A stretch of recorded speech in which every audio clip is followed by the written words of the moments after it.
Chapter 57, Cathy's Quandary.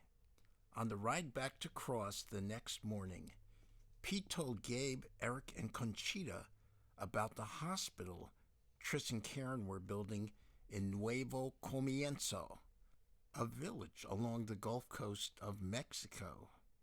They're seeing a lot of patients because there are so many sick children in the area. The mayor of Tampico has a 4-year-old granddaughter. She got malaria, and when the local hospital couldn't help her, she drove her all the way to Nuevo Comienzo. Aunt Karen nursed the little girl back to health. Yes, Conchita said, Tristan told me. They are growing their own fruits and vegetables, healthy, natural foods to feed to all the patients. The local farms are really with them all right, Pete said. And did he tell you? They're going to be making guitars to help support the clinic. Frog and Leslie rode up to Niagara Falls for their honeymoon. They ate lobster and fudge on the beach in Rockport, Massachusetts, before settling in New Haven, where Frog was beginning his second year at Yale's law school. Leslie got her RN license. She took a job with a local hospital.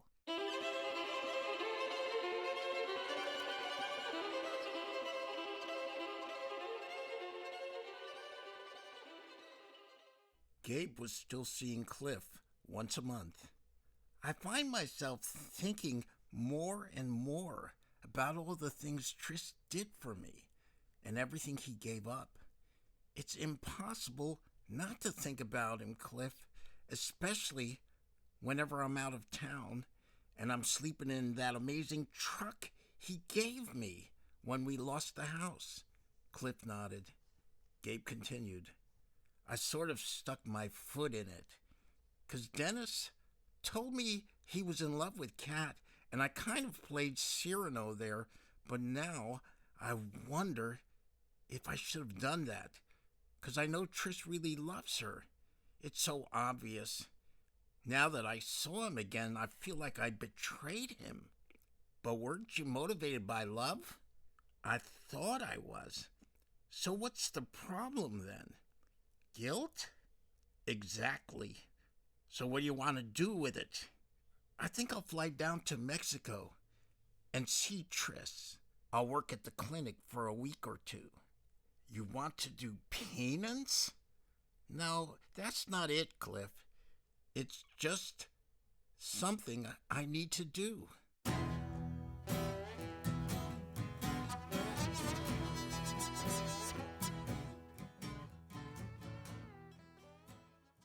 Cathy called Gabe the next Monday. Dennis asked me to marry him. Oh, wow. Did you say yes? No. There was a long silence. Finally he said, Kat, are you all right? No. I can be there in 3.5 hours. You're very sweet, but you don't have to do that. Yes, I do. They met at Artie's formals. Artie told her to take the afternoon off. They dropped in on Judy so Gabe could say hi. Then they went for a ride. He held her hand. Gina flopped on her lap. No one said anything for quite a while. Finally, she began to open up. I really do love Dennis. He's a wonderful guy, but I can't help it. I'm still in love with Tris. It's almost 3 years now, and I just couldn't slam the door shut on the possibility of us being together.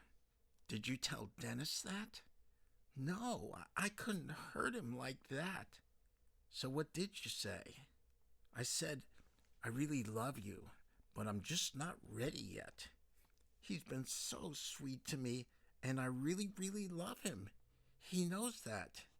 But now I've hurt him, and that's the last thing I ever wanted to do. Did you know he was planning to ask you? I knew it was happening sooner or later. I've been talking to Mom about my feelings for him quite a lot lately. You know, it really started when he brought me the roses and breakfast that Monday morning. Monday's been our special day, which is I feel so why I feel so lousy. He squeezed her hand. She started to cry. He pulled over into a parking lot. He held her. What am I gonna do, Gabe? Do you want to go see Tris with me? You mean in Mexico? I'm flying down on Sunday, the 8th, and I'll be back on the 18th. I was planning to fly out of Harrisburg, but we can do Pittsburgh if you want to go with me. A week from Sunday? Yeah. Are you coming with me? She looked at him. He looked at her. You really want me to? She asked. Heck yeah. Okay. He dropped her off at Artie's and headed back to Cross. What am I doing? He asked himself. As the truck rolled down the turnpike, he heard a quiet voice in his heart. Just smile.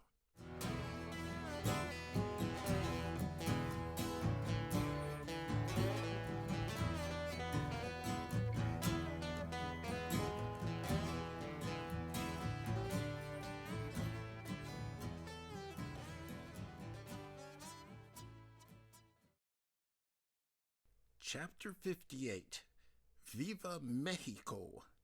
Max Rodriguez, Tris's stateside contact, told Gabe to book his flight to Corpus Christi. He said that they would fly into Mexico from there. Pete called from Baltimore the Wednesday before their Sunday departure to say a hurricane had hit Nuevo Comienzo. No one got hurt, thank God, but the new wing they were building is toast. Gabe called Max to see if Tris still wanted them to come. Oh my, yes, son. The storm was very bad. 120-mile-an-hour winds. But we are picking up the pieces. Many are here to help. There is so much to do. But Tris and Dr. Karen are very eager to see you and Miss Catherine. Gabe had not spoken with Dennis since his visit with Cathy. He called Rita the morning of the flight. I just want to make sure he's okay. He's really focused on his new job, sweetie. You know, learning all the ins and outs of college football. The Panthers in particular. I haven't talked to him since I saw Cat, but I know he asked her to marry him, and I'm sure he knows I'm taking her with me to Mexico to see Tris. Some friend, huh? Now don't be silly, Gabe. I know darn well what a good heart you have, and I also know how torn she is between my Dennis and the other boy. Judy and I were just talking about it yesterday. Anyway, I love you dearly, hun, no matter how things work out or don't work out with Cathy and my son. It's my other baby I'm worried about. Why? What's going on? She's just really going through it, hun. All his family stuff. If it isn't one thing, it's another. He keeps talking about leaving the business, but it always comes back to the same darn thing. If they go to Charleston, he won't see his son anymore. You know, from his first marriage. My Ginny just feels like, well, like she's tired of taking second place or third. Personally, I think it's just an excuse because he doesn't think they can make it on their own. There's something seriously wrong here, Gabe, but they're not letting me in on it. Anyway, that's how it feels to me.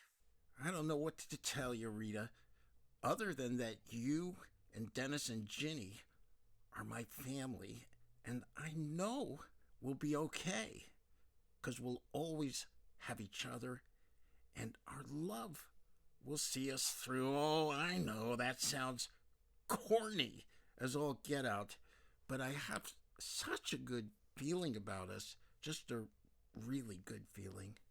Well, thank you, dear. You most definitely are a member of our family, and so's Cathy. So please, sweetie pie, please be careful while you're gone, because we love you both so much. And God forbid anything should happen to either one of you. Artie and Judy accompanied them to the airport. We're praying for you, Angel, Judy said to Cathy as she stepped onto the ramp to board the plane. She turned to Gabe. I know you'll take good care of my baby. Max Rodriguez and his wife Juanita picked them up at the airport in Corpus Christi that evening. Cathy slept in their daughter's bedroom. Gabe shared a bunk bed with their two little boys. The next morning, they rode in a big van to the homeless shelter, where Max picked up 3 black men who had recently been released from a Houston prison. Smitty was 49 years old, tall, and extremely muscular. He does the work of 6 ordinary men, Max told Gabe and Cathy. Rooster was from New Orleans. He was 52 and had a very animated way of expressing himself. Max said, he'll do anything you ask. Piccolo was a young Jamaican, tall and thin with a high-pitched voice. He never had a father, Max whispered, but he idolizes Smitty. He won't give you any problems. I can promise you that. And wait until you hear him play the drums. Oh, brother. Gabe mentally rehearses his most baleful facial expressions, but the 3 men are extremely polite. Only Piccolo seems to be viewing Cathy at all, but not in an overt way. At a nearby airstrip, the men load assorted cartons and supplies onto a small, dual-prop engine plane. It seats 12, including the pilot and co-pilot. 5 men from a local church join the effort, 2 white and 3 black. Each is excited about being part of this incredible move of God. When one of them mentions Tris and Karen, the 3 former prisoners all begin to talk about the amazing things they have seen at the homeless shelter. It is not a comfortable flight. Between passengers and supplies, there is no elbow room. Lightning and thunder mark the descent onto a small airstrip in Mexico. Tris and his Aunt Diane stand at the edge of the runway as the plane comes to a stop. Diane embraces Cathy. Tris introduces Gabe to the pilot, Nick George, who is Diane's husband. Diane greets the men from the shelter and the church as they transfer the cargo onto a yellow school bus. Time is suspended for Tris and Cathy's initial embrace. Their first kiss is punctuated by a spectacular flash of lightning. Gabe ducks into the back seat of Tris's Jeep as buckets of rain come crashing down. Diane, a lovely blonde, hands him a huge peach. Cathy sits beside Tris, wishing he had a zipper so she could climb inside him. Holding hands, they chatter loudly about assorted family members as the Jeep zooms by fallen trees, piles of debris, and a myriad of other signs of the hurricane's impact. Nearly 40 people are hard at work when they arrive. Tris tells the crew, mostly teenagers, to take a break. He introduces all the new arrivals to Luisa Espinosa, the clinic's food services director. They sit at picnic tables as Luisa's 2 older sons pass out paper plates, bowls, plastic cups, forks, and spoons. A very beautiful Mexican girl begins to pour water, coffee, and tea for each person. Elena is Luisa's niece. She is 18 years old and fluent in English. "This is like a scene straight out of a Western," Gabe whispers to Diane. She nods. There are 6 one-story cottages, 20 feet wide and 10 feet high, with shingled roofs. A couple of the roofs are being retarred and shingled. The main building, a 2-story stone and brick edifice, has withstood the winds, but the vinyl-sided building extension, still under construction, was totally dismantled. "We're using bricks all around now," Diane tells Gabe. "When it's finished, we'll have 20 more rooms for patients. Right now, we can only take care of 8 patients, 10 in a pinch. We have 2 nurses, both American trained. We'd hoped to see more people when the wing was finished, and we were this close. But the storm pushed our plans back. Thank God these men from the church are here. We can get a lot done between now and Sunday."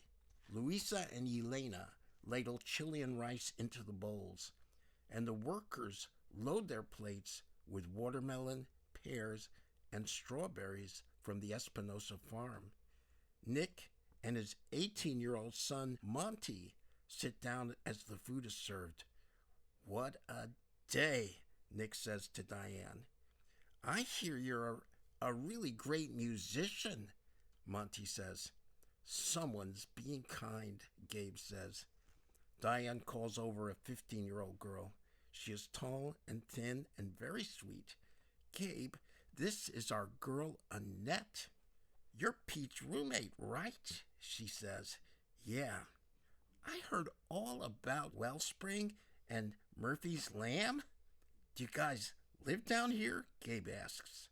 "We're in Texas with our grandma, but we're here a lot too, especially since the storm. We're from Baltimore originally. That's where Daddy met Diane." Heads turn as Karen walks into the dining area. Most of the children and many of the adults stand as she approaches. "Oh, please," she laughs. "Don't do that." She marches to Cathy and wraps her arms around her. "Hello, darling." "Hey, Mom," Trish says. "Hey, sonny boy." The Espinosa boys, Alfredo, Luis, Marco Antonio, and tiny Miguelito, help Elena and Annette clear the tables. Nick unrolls floor plans for the men from the church. Monty passes out sombreros. Karen and Cathy walk arm in arm back to the clinic. Diane drives Annette, Luisa, and Elena back to the farm. Tris, Smitty, Rooster, and Piccolo work side by side. They mix a vat of mortar and begin to lay bricks, starting at ground level, going 30 feet back and 80 feet across from the rear of the main building, forming an L to the right. Cecil Brown, a 73-year-old retired missionary, shows Gabe how to frame doors and windows. The other 4 men from the church are laying out the tiles, wood, and cement to reconstruct the patient rooms. Nick and Monty are rewiring the wing to create a temporary electrical system. The men sing hymns to the rhythm of hammers pounding nails. "Those boys sure do work hard," Cecil says. "I don't know how they do it," Gabe gasps as he saws a board. "I'm about wiped out already." "Don't kill yourself the first day, son. How about lemonade?" "Let's all take a break," Tris says. He sips a cup of water and yawns. "I just want to let you all know how grateful we are to you for coming and for all your help. Thank you so much." Nick shows everyone to their sleeping quarters. Each cottage has 4 cots, a sink, and a toilet. Work resumes till shortly after sundown. "We're riding into Tampico to do some sightseeing," Cecil says to Gabe. "You want to come along? I'm having dinner at the Espinosas." Well, good. Guess I'll be seeing you tomorrow then. He extends his hand. Gabe takes it and wraps his other arm around Cecil's neck. You're a very good worker, son, Cecil says. Thanks. Gabe and the three men from the shelter ride with Tris to the Espinosa farm. There's a large adobe and stucco house and 3 one-room cottages behind it, similar to the ones at the compound. Karen stays in one, Cathy stays in another. Gabe and Tris share the third. Dinner is a spicy concoction of beans, onions, peppers, rice, and tomatoes. Laughter fills the room as a huge basket with homegrown pears, apples, and strawberries, and an assortment of cheeses is passed around. The Espinosa boys are lap-hopping under the watchful eye of their father, Rico, who restrains any overexuberance by simply stating the offending son's name. Karen and Tris are eager to hear all about Wellspring. A tired Cathy shows them pictures her mother took at graduation and the farewell concert. After dinner, Tris, Gabe, and Rico play their guitars. Elena plays flute, and Piccolo beats a pair of congas. The boys drum along. As Gabe's eyes grow heavy, Tris and Cathy leave to drive Smitty's crew back to the compound. The Georges say goodnight a few minutes later. Louisa tells the little boys a story and sends them to bed. Gabe sings a few songs for them until they're all sleeping. After Tris and Cathy return, Louisa serves ice cream and butterscotch pudding. Elena is excited about going to Bible school in Pittsburgh. Karen whispers to Gabe as Elena plays her flute again, "We're gonna miss her. She's been living with her aunt and uncle since she was 4, right before Alfredo was born. Her parents were murdered. She saw the whole thing." Gabe nodded. "That's rough. She's not bitter," Karen says. "She's about the sweetest girl you'd ever want to meet." "I can see that," Gabe said. "Old Pete's been on cloud 9 ever since she got her good news." Tris and Cathy step outside. Karen looks deep into Gabe's eyes. "Thanks for bringing her," she says. "Sure," Gabe says. "My son has so much respect for you." "Yeah, go figure." "We're very honored to have you with us." Gabe takes her hand. "The honor is all mine, Karen." An hour later, Cathy and Tris walk back in, smiling and laughing. Karen says goodnight, and the 3 friends sit on the sofa with the girl in the middle. Gabe, suppressing a yawn, tells Tris about Heaven and Charity's foray into the strip clubs of Detroit. "Isn't that wonderful?" Tris says. "Charity's new book is selling like crazy too," Gabe says. "Oh, and Jag is planning on doing The Strawberry Lady as a play in the spring." "Are you going to be Ricky again?" Tris asks.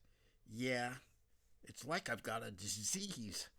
I've been waiting for the cure, and pow, here it is." If that makes any sense. "Oh, definitely, Gabe. It does." "He's got the acting bug," Cathy says. "And it's his story," Tris adds. "I know. It's gonna be great." "Well, listen," Gabe says. "Seeing as we don't have a 4th for bridge, I think I'll call it a night." He hugs Cathy. "I love you." She kisses his cheek. "I love you too." "And I love you 3, Tris says.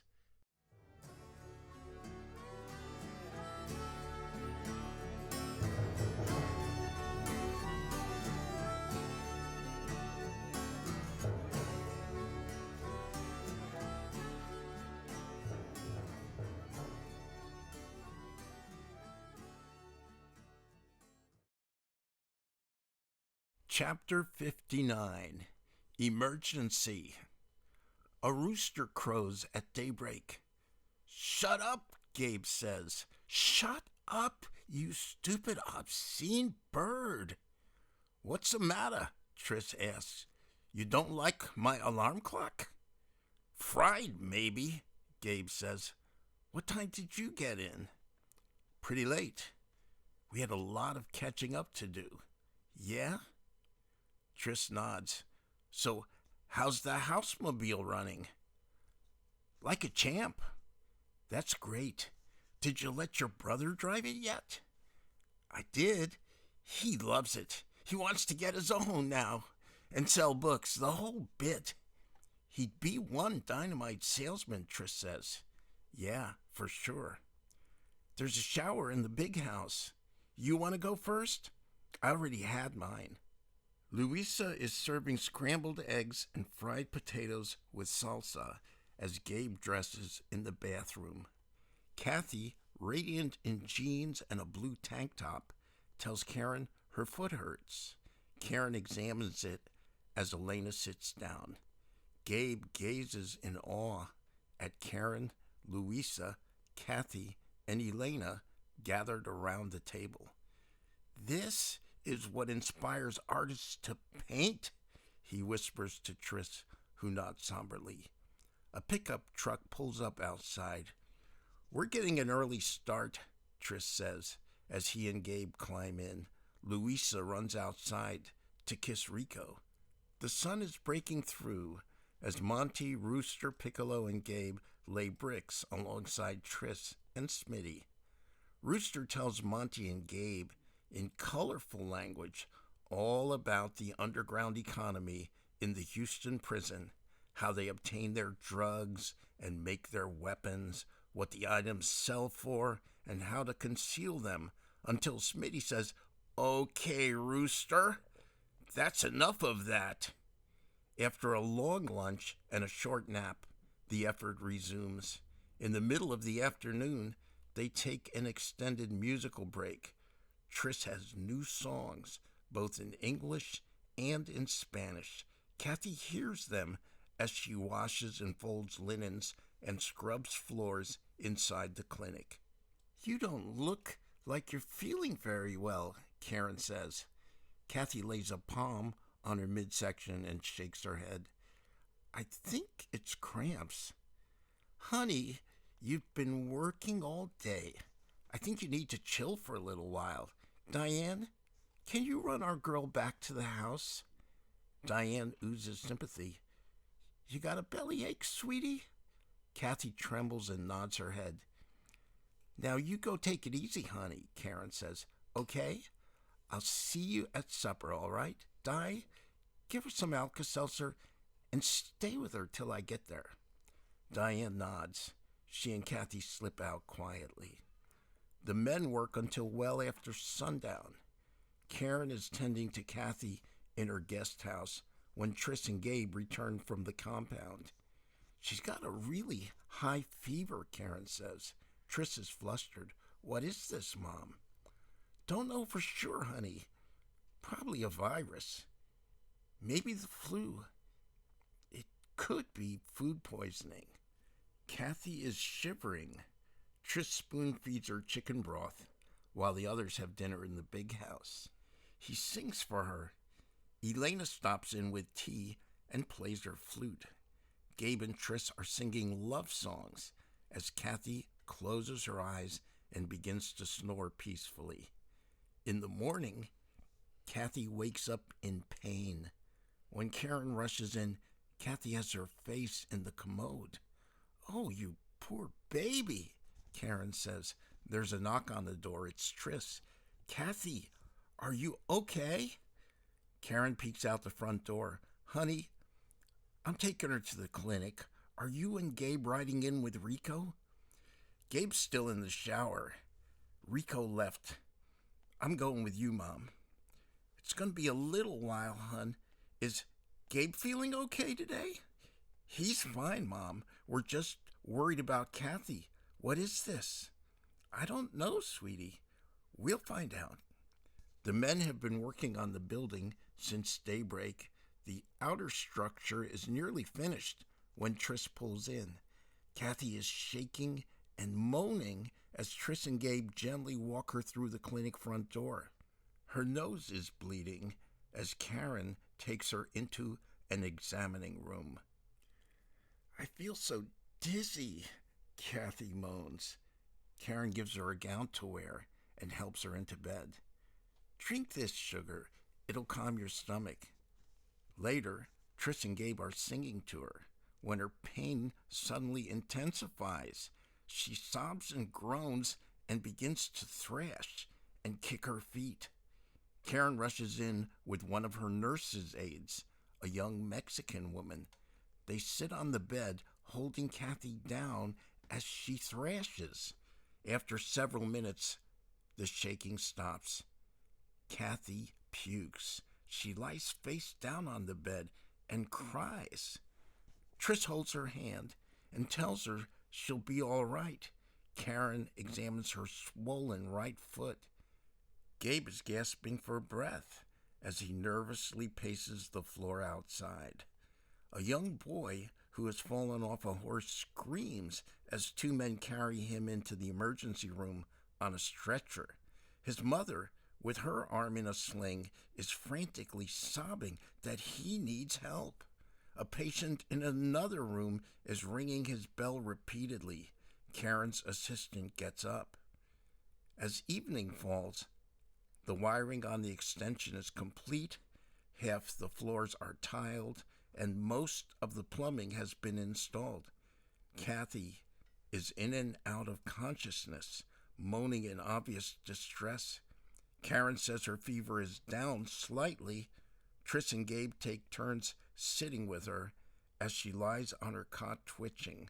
Across the room, an old woman who is hooked up to a breathing tube rattles in the dark. The next morning, Cathy has a ferocious headache. She tries to eat, but can't keep anything down. Karen puts an IV tube in her arm. After an hour, both her ankles and feet are grossly swollen. "We're taking her to the hospital," Karen says. Triss and Gabe ease her into the back seat of the Jeep. She leans against Triss's shoulder as Karen drives to Tampico. Dr. Vicente Valero examines her in the emergency room as Karen apprises him of her symptoms. "It looks like a spider bite, Karen. I've seen similar cases, and this has all the earmarks. It's good you brought her here when you did. She is already in the second stage of the illness. Another day might have been too late." Dr. Valero injects her with an antivenom serum. Late that evening, he reports, "Good news, she is responding. I expect her to make a full recovery. But we will need to keep her here a couple more days. After that, she will need to take it easy for another week at least." Toward midnight, Cathy is sleeping. Triss drives Karen back to Nuevo Comienzo and returns to the hospital an hour later. Gabe camps out in a waiting room as Triss sits at the foot of Cathy's bed. After a short nap, Gabe gingerly walks in. Triss stands. Tears stream down his cheeks. A nurse with a big yellow sponge comes in and pulls a curtain around Cathy's bed. Gabe and Triss stumble into the hall. In a small room, Triss is gasping for air. Gabe puts his arms around him as he cries for a solid minute. Finally, Triss says, "Thanks." Gabe is getting teary-eyed too. "You're welcome, brother." "I haven't been a very good host," Triss says. Gabe smirks. "I'll say, you got some nerve, mister. Trying to build a hospital when I'm in town? Just what the heck were you thinking?" Now Triss is laughing. Gabe hugs him. "Man," Triss says, "I just thought we'd go visit the towns and villages ride around, eat some good food, play lots of tunes. And sure, we do a little work too, but not like this. I can't believe all the people who came to help us. And now you're here too. And this happens. Yeah. I can't do this to her, Gabe. To do what? If anything happened to Cathy... Triss's eyes well up again. She'll be okay, Triss. I just know she will. It's not fair to her. What? For her to keep waiting for me, it's just not right. She needs a man who's there for her, and I'm not. I wish to God I was, Gabe, but this isn't a good place for her, and I'm going to be here for a long time. That's just not fair to her. Did Pete tell you what's been going on? A little. And Cathy talked to me at the wedding about Dennis and Monday mornings. Dennis and I were pretty close, and you don't have to explain, Gabe. He asked her to marry him, but she turned him down. You want to know why? 'Cause she's in love with you, Triss. That's why I asked her to fly down with me. I love her more than anything, Gabe. But Dennis is a terrific guy. He'd be a much better husband for her than I could possibly be. I don't know about that. Triss is fighting back tears again. One of Cathy's most amazing traits is her loyalty. I never asked her to be my wife or even to be my steady girl. But I told her I love her a long, long time ago, and she's been so sweet and so incredibly faithful. It just blows my mind, Gabe, that she's been true to me for so long. But I can't do this to her anymore. It just isn't right. Gabe squeezes Triss's hands and stares straight into his eyes. Listen, man, if you ask her to marry you, she will say yes. But I can't. Not if it means she can't see her mom and dad whenever she wants. Not if being with me means being away from all her friends. I can't ask her to give up everything that matters to her for me. I just don't get it, Triss. Why'd you come down here if it means you two can't be together? Triss sits and stares at the ceiling. He pulls out a handkerchief, wipes his eyes, and blows his nose. Gabe sits quietly. Mom put her dreams on hold for years to keep our family together. When I was growing up, she was the one who made the sacrifices so the rest of us could play music.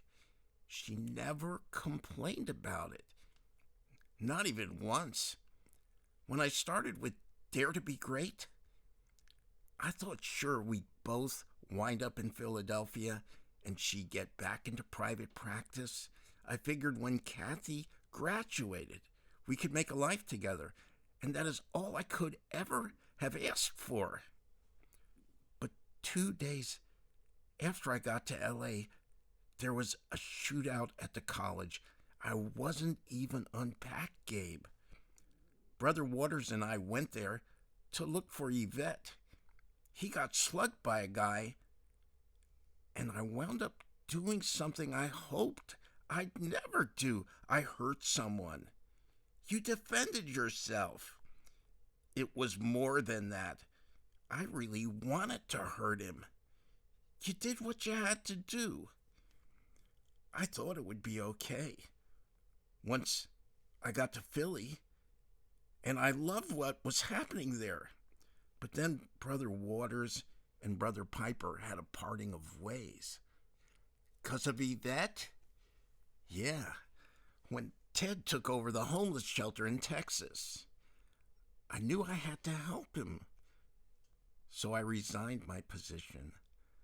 Mom came down and she still wanted to do something for the people here in Mexico.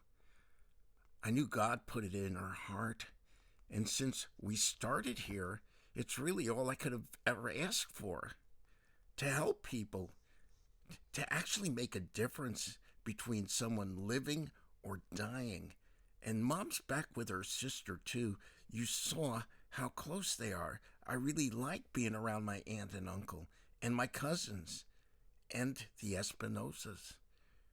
Tris, you are without a doubt the most amazing person I've ever met in my entire life. It didn't make any sense to me why you turned down that record deal, especially with all the stuff that came down with Dare to Be Great. I knew whatever they wanted to give me at Atlantic was leading me away from being where God wanted me to be. It didn't matter if it was 25,000 or 1,000,000.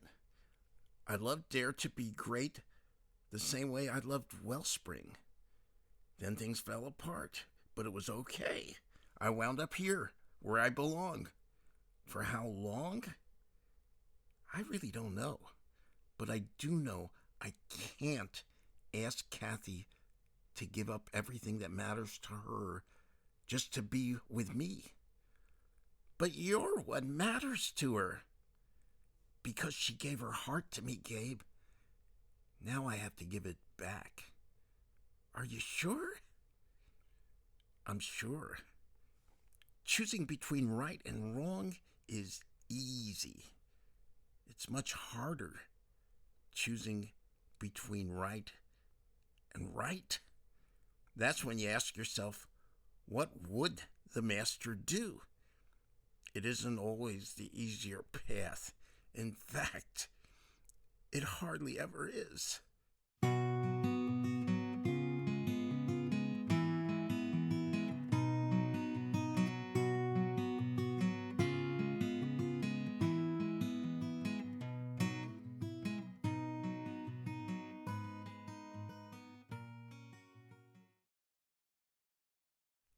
Chapter 60, Parting Sorrow. By Friday evening, the new wing is completed. Many journey to Nuevo Comienzo Saturday afternoon to celebrate the dedication of the People's Clinic. Cathy rests at the Espinosa Ranch. Tris and Gabe sit by her bed, singing love songs. "This is so unreal," she says. "I've been feeling like I'm at least 90 years old the last couple of days, and now I'm here in my own private nursing home with my two beautiful angels serenading me." "But you are feeling better, aren't you?" Tris asks. "Oh, yes, sir. I'm more like 65 or 70. What day is it?" "It's Sunday," Gabe says. "I just have no sense of time anymore. Not without TV and the newspapers. I think I'll take a bath and have something to eat." "What would you like?" Tris asks. A car pulls up outside.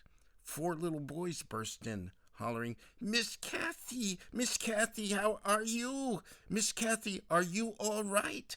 "Sí, I am mucho better, gracias." Later, Tris, Gabe, and Cathy ride to the clinic where Karen and her staff are busy. 30 patients today, Karen says. 6 admissions. But I've made plans for tomorrow. "The beach?" Tris asks. "Yes." Karen embraces Cathy. "You look so much better." Cathy yawns. "I'm still a little tired, but nothing hurts. Did you eat something?" "I had some melon and some sweet potatoes." She yawns again. "Do you need anything, Mom?" Tris asks. "We're good. Why don't you take our guests for a little tour of the villages, and I'll see you back at the house later."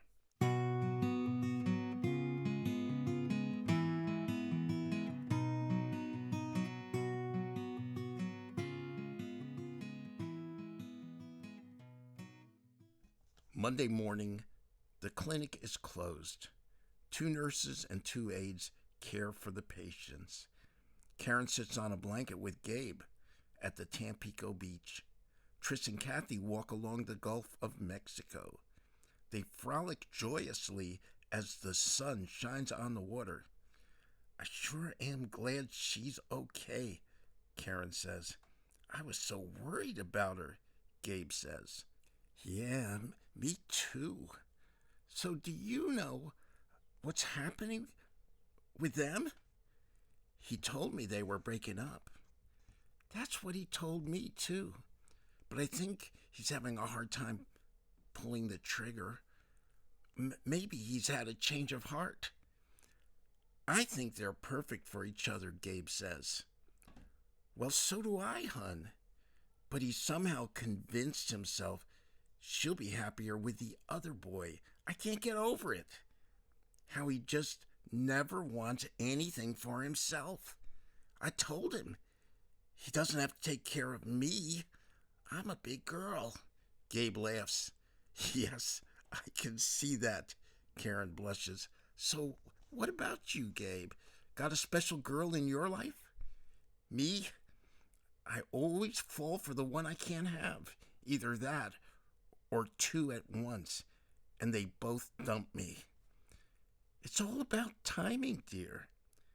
I met mine on a Greyhound bus. I had no clue at the time. Then I ran into him again at a church, and pow! That was it. You'll see.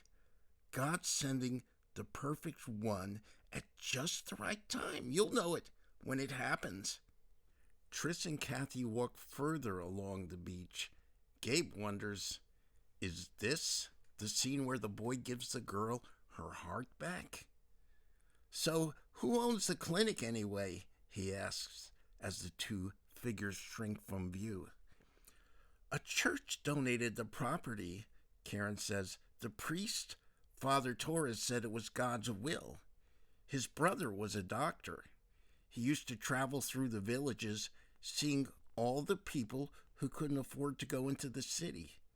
But he died in a car crash 7 years ago, and there haven't been any doctors in the area since. And you don't charge for your services?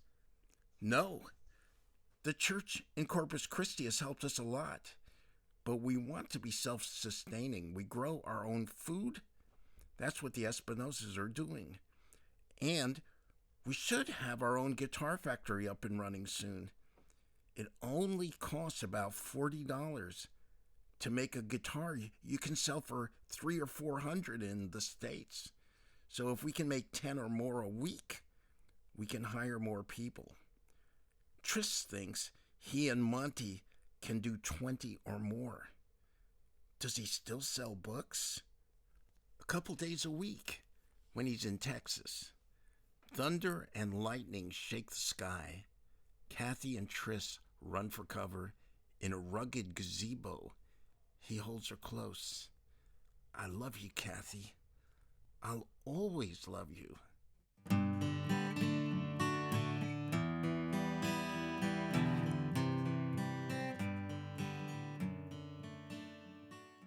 Tuesday, the clinic reopens.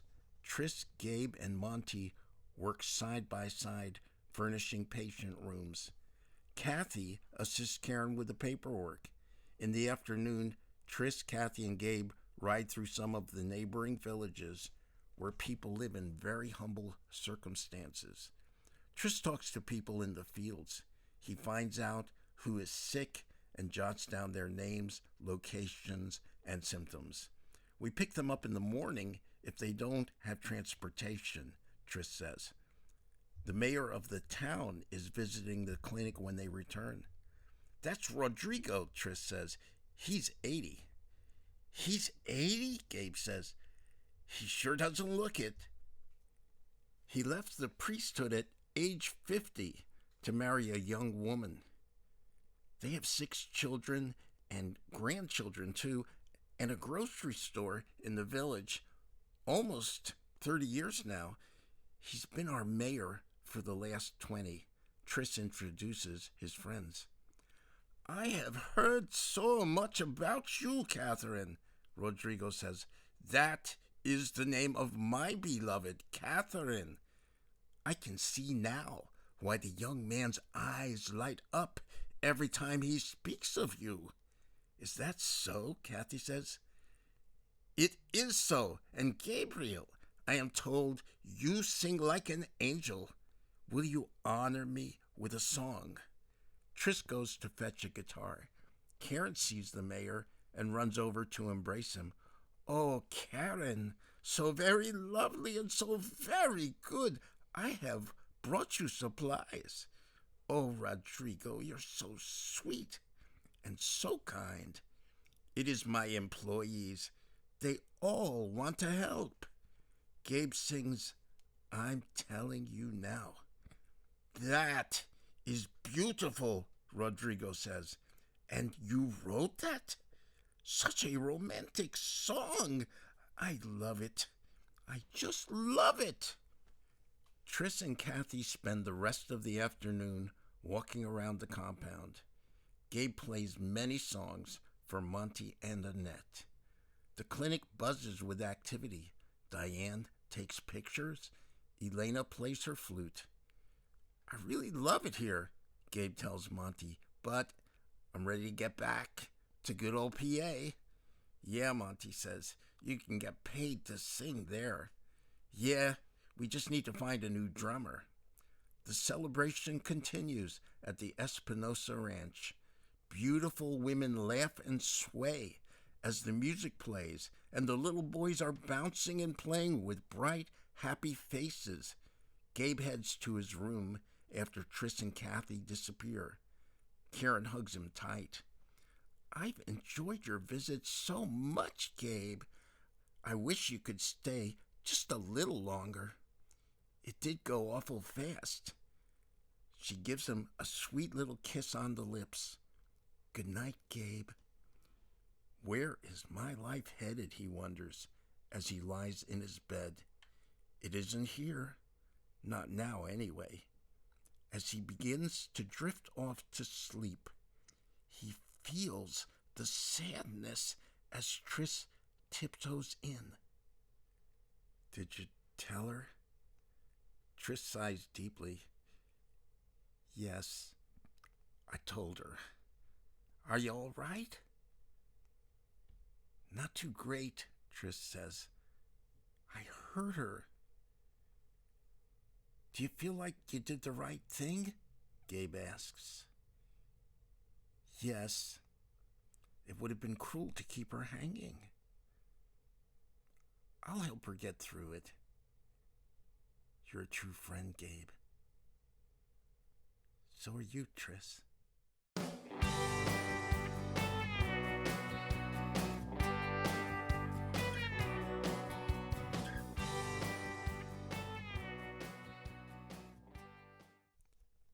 On cue, the rooster shatters the serenity of the night. Gabe packs. After a quick breakfast, he gently taps on Cathy's door. She has packed. She looks so tired and so sad. Tris and Karen drive them to the airstrip. It's time to say goodbye, but it doesn't feel right. Gabe stifles the wait bubbling up inside him as he and Cathy board the plane. Nick flies them to the Corpus Christi airport, where they sit for an hour, waiting for their flight to Pittsburgh. Cathy lays her head on Gabe's shoulder. It's okay, sweetie, he says. Is it? 'Cause I'm having a real tough time dealing with this. With the fact that we're not going to be together anymore. I just always thought whatever else was going on, somehow we would be. I know. I thought so too. I just wish he could have stayed in Philly or New York. We would have had a chance. I know. It's a whole other world down there. What if I go back, Gabe? What if I go back and tell him I'm not going anywhere? What if I tell him I'm going to be there whether he likes it or not. Do you want to? Cathy is crying. Yes, yes, I do. We can do that. She shakes her head and rubs her eyes. No, we can't. We just can't. It's over. She fell asleep on the flight. Artie and Judy picked them up at the airport. Judy knew instantly, but refrained from asking what had happened. Over lunch, Gabe talked about their Mexico experience, including Cathy's sudden illness. Judy's eyes told Gabe not to worry, that it would be all right. Artie and Judy dropped them off at the house. You want to give Jenny a call? Gabe asked. I'll call her tomorrow. You feel like a game of Scrabble? Sure, Cat.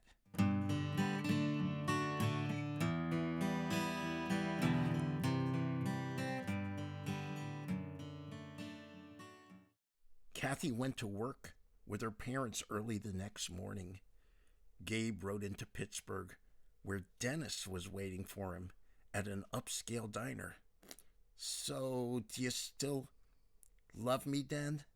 Well, of course I do, he said. I think of you every time I order Eggs Benedict. Oh, you're funny. So, Gabe, how was your... They decided to end it, Gabe said.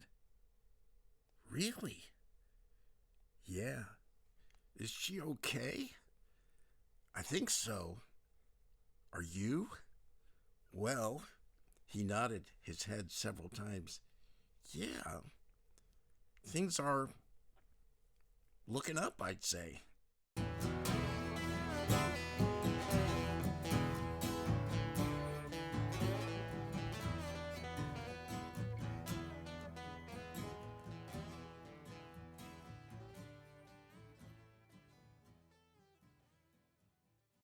Chapter 61. Who's the Guy? Gabe was watching an indoor track meet on Wide World of Sports when Heaven called with exciting news. Guess what, Gabe? We're moving back. You are? When? This summer. All right. You know Charity's mother-in-law? How hateful she used to be and all? Yeah? She said she's willing to let Tommy spend half the year in Pennsylvania. Charity found a really good group home in Altoona. It has a waiting list, but he's got a spot starting in September. I'll bet she's happy. Thrilled. So how's things with you? Me? Let me just say this. I truly enjoy living in a college town without having to go to class. I know that's right. So, Connie and Lamb finally went and did it, right? Yes, thank God. It's just me and Pete now. Do they like Seattle? He loves it. Naturally, she doesn't.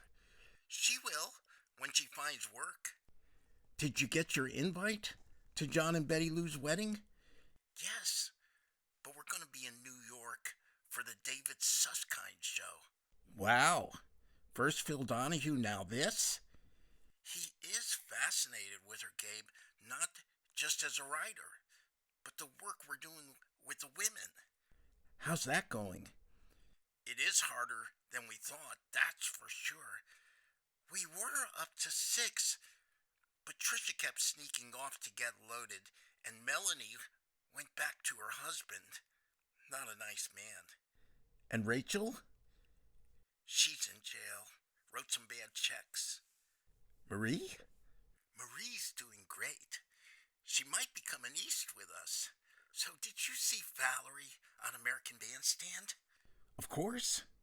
She was so cute, talking to Dick Clark. So, Dick, what kind of music did you like to listen to when you were a kid? She's just so relaxed up there. It's like she's been in the business for years. Well, she has, with us. That's true, Gabe. But she's not doing anything with Wellspring now, is she? No, not since she moved. It's basically high schoolers now, and John and Betty Lou. Val's got a manager and her own publicist and an arranger. You know, her entourage. Everyone around her works for Atlantic. I'd be real surprised if she even makes it to her mom's wedding. Is something going on with her and Brick Collins? Betty Lou thinks there is. She's so talented and brilliant. I should be happy for her, but... I know, Heaven. I worry about her, too. How's the play coming along? We're still fine-tuning it. Auditions start next month. And Jack's not drinking? I don't think he is. Since he bought our old house, he just works on it all the time when he's not at the university. It's hard to picture him on a roof with a hammer. He says he wants to rent it out when he's done fixing it up. He wants her back, Gabe. Obviously. Did you talk to Dennis lately? All the time. He and Kat were up a couple weeks ago when Pitt played Lions. Ginny, too, and the little guy. He's so adorable, but she's really been going through it lately. Oh, yeah? You met Link, right? Her husband, yeah. He started seeing a counselor from his parents' synagogue, and the guy told him the reason he's so unhappy is 'cause he strayed from his Jewish roots. He told Link Ginny needs to convert to Judaism, which I know she would have gladly done when they first met, but she doesn't want to do it now, just to appease her in-laws. Good for her. They don't even believe the basic teachings of Judaism anyway. You'd think Link would respect her beliefs, but he doesn't. He says she's not committed to their marriage. It's crazy. He really told her that? After he blew most of her inheritance on Camporama? Yeah. And it gets worse, babe. He's been screwing a loan officer at Meridian Bank. Kept it quiet for a while, but his parents found out about it from his brother. And get this! They're actually happy about it. What? 'Cause she's Jewish and her family has money. Oh, that is just nuts. Last week, he asked Ginny for a divorce. The same day he told her he was cheating on her. That's unbelievable. Yeah, she moved back in with Rita. I love Rita. Me too, Heaven. She's still excited about Dennis and Cathy, isn't she? Oh, for sure. Kat and Jin have been best pals forever. Did you get an invite? Mm-hmm. And I plan to be there. Your best man, right? Yeah. And I'm doing a song with Pete. You know, he's on his second pilgrimage to the Berg today to see Elena. When are they getting married? After he graduates. Then he wants to go to Carnegie Mellon for his MBA. It's gonna be just you, me, and Val still single, dear. Don't forget Triss.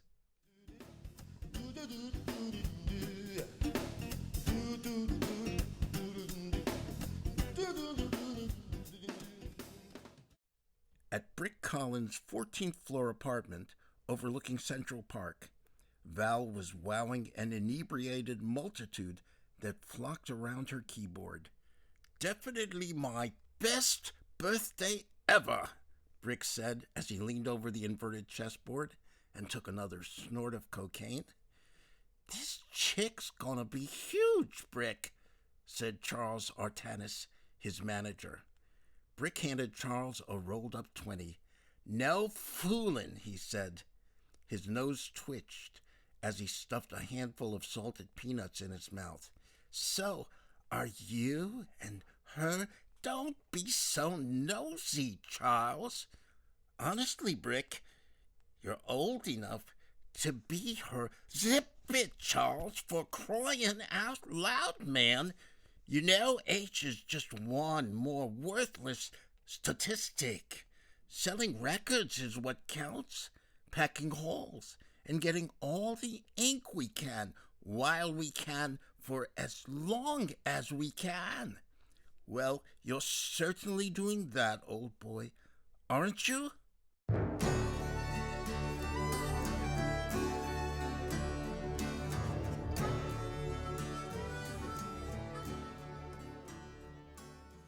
Frog looked up from his typewriter.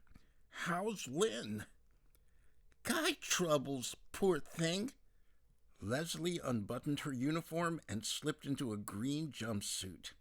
She filled 2 tall glasses with ice, poured coffee, added cream and sugar, and bent over to kiss her husband.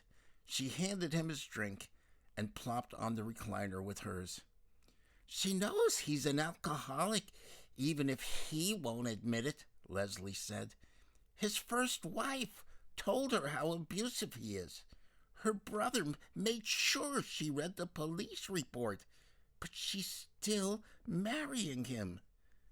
That girl is a glutton for punishment, babe.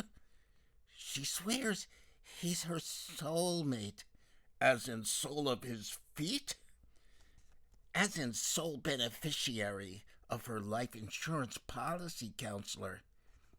And may I presume, Nurse Livingston, she's enlisted you to be the maid of honor. You may do so, Stanley. And when are the nuptials? October 21st. So we're bridesmaiding in Pittsburgh for Catherine and Dennis. Then 3 weeks later, it's off to Chile Bismarck in an even more costly dress for Lynn. And who's this calamitous guy to whom she has pledged her troth? Guy. That's what I'm asking. What's the guy's name? Guy. The guy's name is Guy? Yes.